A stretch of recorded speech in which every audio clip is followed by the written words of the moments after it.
A few moments with you on the pew, pew, pew. What's the word? I'm Ver. And I'm Matthew. And we're here today with Abigail. Do you want to tell us a little bit about yourself? Yeah, I'm a freshman computer science major. I'm from the greater Cincinnati area, and I'm a second degree black belt in Tae Kwon Do. That's very cool. Yeah. Awesome. Do you have any pets, or what does your family look like? I have an older brother and two younger sisters. Never had a pet ever in my life. Wow. Did you ever use your taekwondo on your family? All my siblings do Taekwondo. Oh, That's a so dangerous yes. family. That's crazy. I did knock the wind Yikes. out of my brother by punching him in the back once, but that's okay. Yikes. That's good. That's good. That's awesome. Sweet. So, we're going to do some hot seat questions. Okay. So, No pressure. top 3 pizza toppings. Oh, is cheese a pizza topping? Does that count? I'd say. It's fine. Can I say just cheese? Wow. Okay. Do you have a specific Number type? 1, cheese. Okay. Number Let's do 2, cheese blend. mozzarella cheese. Okay. Ooh. Number 3, mozzarella cheese. Wow. Whoa. That's a lot of cheese. It's a lot of Okay. mozzarella cheese. Yeah. No more music or no more social media? I already don't use social media, so no more social media. Ooh, easy. Get that out of there. Least favorite fashion trend? Oh, It's a hard one. I never liked like the big hair from like the 70s. Mm. I'm not a big hair girl. Yeah. Wow. I don't know, was this supposed to be a current trend? That works. No, that's fine. Okay. What's the word on tattoos? Oh, love them. I would only get them if it's like a sentimental one. But love them for other people. They're so Kettle popcorn, cheese popcorn, or butter popcorn? Can I guess? Sure. The cheese? Am I missing something? No, because of her toppings. Oh, She loves that's- her cheese. Oh, facts. Was that facts. actually what you were going to say? I actually can't eat popcorn. Oh, so What? but if you could. If I could cheese. Favorite grocery store and why? Oh, Costco. I love Costco. You can find everything there, and it's a wonderful just adventure. Every time I go home, I have to go to Costco. Lose your arms or lose your legs? Oh, my arms, because I like my legs. Do you think you could still do taekwondo? Like, I could kick. Wait, I could so imagine that. that's actually kind of sick. That would be really Yeah. sick. Yeah. Cool. Go apostle. Go, like best apostle. Oh, apostle. goat. Stop saying go. You start saying best. Best confused. apostle. Best apostle? Oh, I don't know. Peter. That's a solid answer. Yeah. I feel bad Very choosing this solid. one. Solid as a rock. What they say. Yeah. And final question: favorite book of the Bible? Oh, I read Mark recently. Is it your favorite? Yeah. It's a fact. Yes. And yeah, I read it and I really liked it a lot. That's awesome. Great. All right. Perfect. Well, thanks for taking a Joining seat on the hot seat. Yeah. Welcome to the pew now.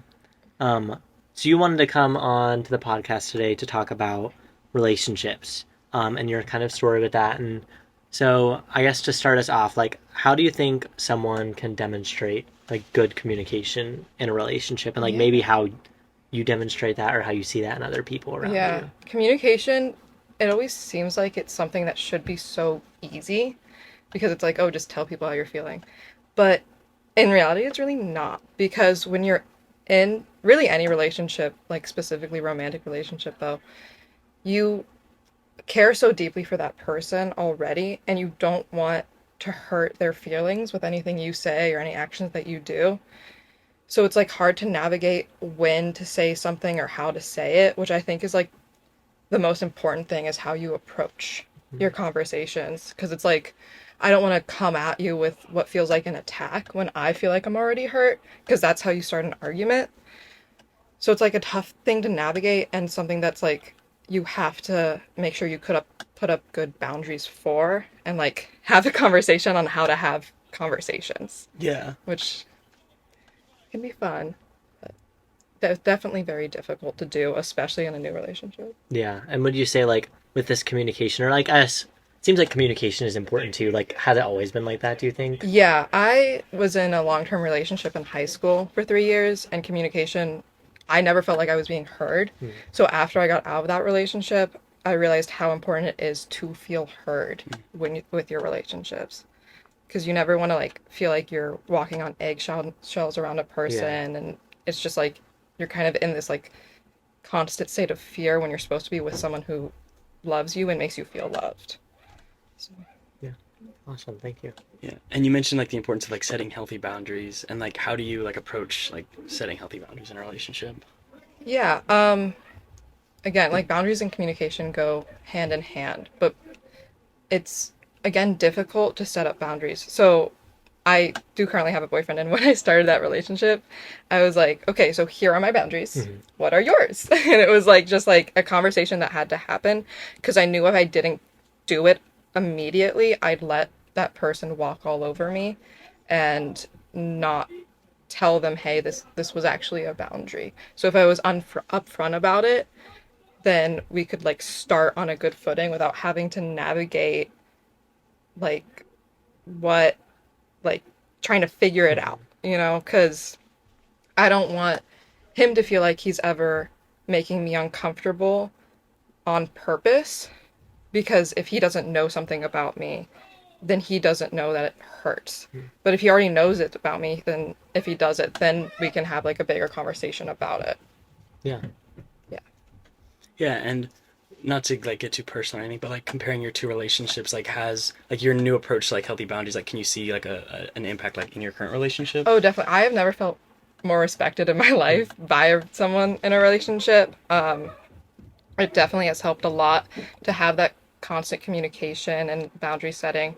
And even like no one's perfect. We all have our moments. And like I've had a moment where I was like mad at him for literally no reason. I was just like upset that day, and I just kind of said that like, hey, I've been mad at you today and I don't know why, and I'm so sorry I've been short with you. And he was like, I've done the same things multiple times to multiple different people. Like we've all been there. And that's never a conversation I would have had with my high school relationship. I would have just been like too scared to say anything about it. And I probably wouldn't have even like had like been short with that person, because I know that that person would have just blown up on me because of it. So. Yeah.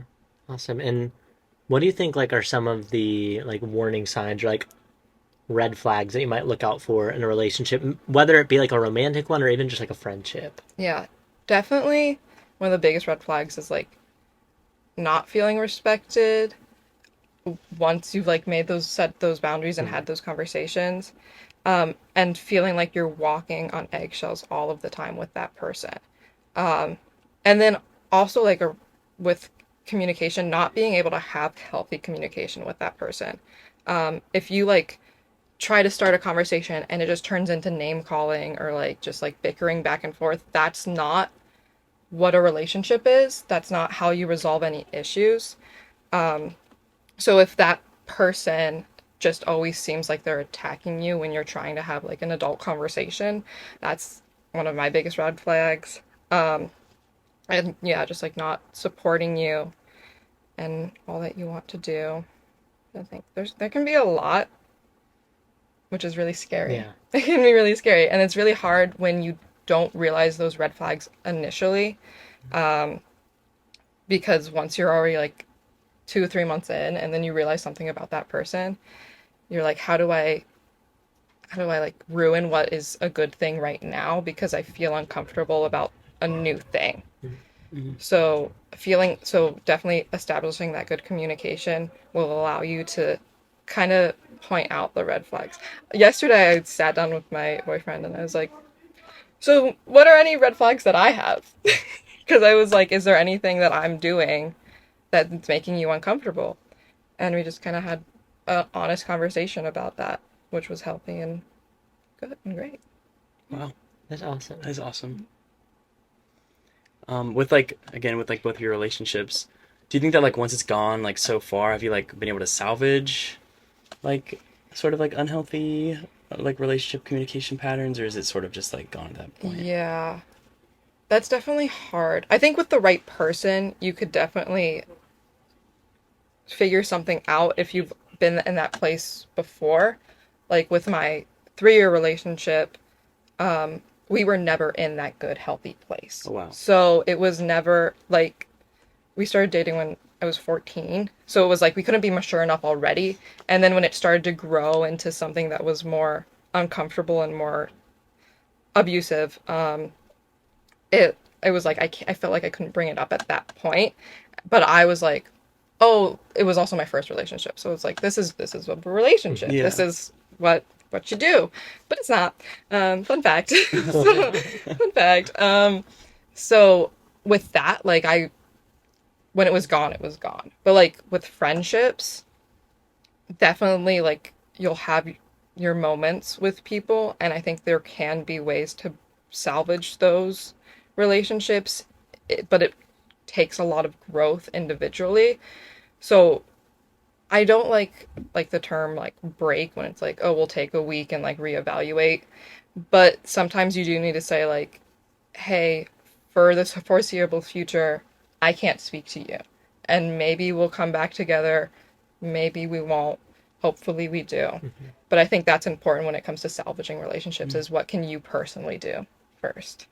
Wow. It was awesome. Yeah.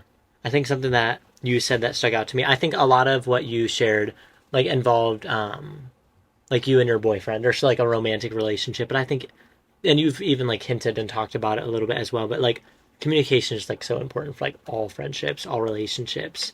So like, for example, like a roommate relationship, or even like other friends, or even like family, like setting boundaries. So yeah, I think big takeaway, communication. So that's awesome. Yeah. 100%. Yeah, for me as well, just like you kind of mentioned, like addressing things like up front, so it doesn't become something that like you feel like, you know, maybe uncomfortable like bringing to light later, like after you've already been like hurt or like upset about it. So like I thought that was like super important, like super valuable. So yeah, perfect. Well, I think that's it, unless you have anything else you want to share. Thanks for being here. Yeah, thanks for Maybe being we'll have so you on a much. future episode to teach us some moves. Yes. Oh, yeah. my gosh. Okay. Yeah. Tae Kwon Do episode. Yeah. For sure. We'll do it. We'll use Ben as our As the practice as dummy. the practice dummy. Yeah. I can take it. I can take it. Sweet. How about until next time. Pew pew pew pew.